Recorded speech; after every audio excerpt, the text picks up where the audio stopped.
दोस्तों, किसी ने फिर साबित कर दिया कि आपके हालात आपको गिरा तो सकते हैं लेकिन रोक नहीं सकते। आज मैं आपसे बात करूंगा एक ऐसे शख्स की जिनके पास अपनी फीस भरने तक के पैसे नहीं थे, लेकिन फिर भी अपना नाम इतिहास की लकीरों में दर्ज किया। जिनका नाम है IAS ऑफिसर वरुण बरनवाल। इन्होंने अपना हाई स्कूल 2006 में किया। 21 मार्च को अपनी परीक्षा खत्म की और 24 मार्च को इनके पिताजी की मृत्यु हो गई। उनके पिताजी की एक साइकिल रिपेयरिंग की दुकान थी जिससे उनके घर का गुजारा चलता था। पिताजी की मृत्यु के बाद घर में बड़े होने के कारण सारी जिम्मेदारियां उन्हीं के सिर आ गई और घर में पैसे की बहुत बड़ी दिक्कत आ गई, जिसके कारण उन्होंने डिसाइड किया कि यह पढ़ाई लिखाई छोड़कर पिताजी के बिजनेस को आगे बढ़ाएंगे। थोड़े दिनों बाद ही उनके हाई स्कूल का रिजल्ट आया जिसमें वो अपने स्कूल के टॉपर बने। 11th क्लास में एडमिशन लेने के लिए उनके पास पैसे तक नहीं थे। उनकी जिंदगी का असली संघर्ष तो अब शुरू होता है। एडमिशन की लास्ट डेट आने ही वाली थी। एक बार उनके पिताजी का ट्रीटमेंट करने वाले डॉक्टर उनके घर के सामने से गुजरे। उनके पूछने पर उन्होंने अपने घर की सारी स्थिति उन्हें बताई तो उन्होंने अपनी जेब से निकालकर 10,000 रुपए उन्हें दिए एडमिशन के लिए। उनकी पढ़ाई पूरी करवाने के लिए उनकी माताजी दुकान चलाने लगी। उनकी बहन स्कूल में टीचिंग करने जाती थी और वो भी स्कूल से आके 2 से 10 तक ट्यूशन पढ़ाया करते थे। वरुण बताते हैं कि उनके 11th और 12th की फीस उनके टीचर्स ने भरी है।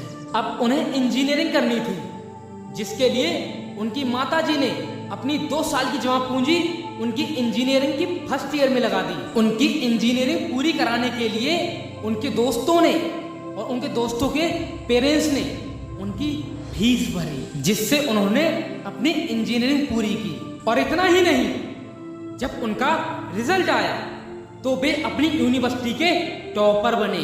फाइनली उन्होंने 2012 में डिसाइड कर लिया कि उन्हें अब IAS ही बनना है। उनके पास फॉर्म भरने तक के पैसे नहीं होते थे। ऐसे में उनके पैसे कभी कोई दोस्त दे देता तो कभी कोई दोस्त दे देता। जब वो लोगों से मिलते थे तो उनसे ये कहा जाता था कि ये बहुत कठिन परीक्षा होती है, इसे पास करना इतना आसान नहीं, इसे तो 30 मार्क हाँ ही पास कर पाते हैं। तुम इसके चक्कर में ना पड़ो तो ही अच्छा है, अपना इंजीनियरिंग में करियर बनाओ। उन्होंने उन लोगों की बातों को ना सुनकर अपनी 2013 से प्रिपरेशन शुरू कर दी और अब उन्हें मई 2013 में अपना प्रीलिम्स का एग्जाम देना था। समय बहुत ही कम था, लेकिन फिर भी उन्होंने 4 महीनों में ही अपना प्रीलिम्स का एग्जाम क्वालिफाई कर दिया। वो बताते हैं कि उन्होंने कभी एंशिएंट और मेडिवल हिस्ट्री पढ़ी ही नहीं। अब उन्हें दिसंबर 2013 में मेंस का एग्जाम देना था, जिसमें उनका GS 1 और GS 2 का पेपर बहुत ही बेकार हुआ, क्योंकि उन्होंने पेपर अटेम्प्ट कम किया था, जिसके कारण वो डिप्रेशन में चले गए और 2 दिन तक खाना तक नहीं खाया। फाइनली उनका रिजल्ट आया और उन्होंने रैंक 32 लाकर इतिहास में नाम दर्ज किया और IAS बन गए।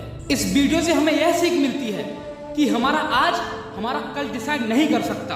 वो कहते हैं कि अगर आप UPSC की तैयारी कर रहे हैं तो आप उसमें भले ही कम अटेम्प्ट करो, लेकिन जितना भी लिखो वह ओरिजिनल लिखो। वो बताते हैं कि मैं नोट्स बनाकर पढ़ाई करता था, जिससे मुझे काफी सपोर्ट मिला।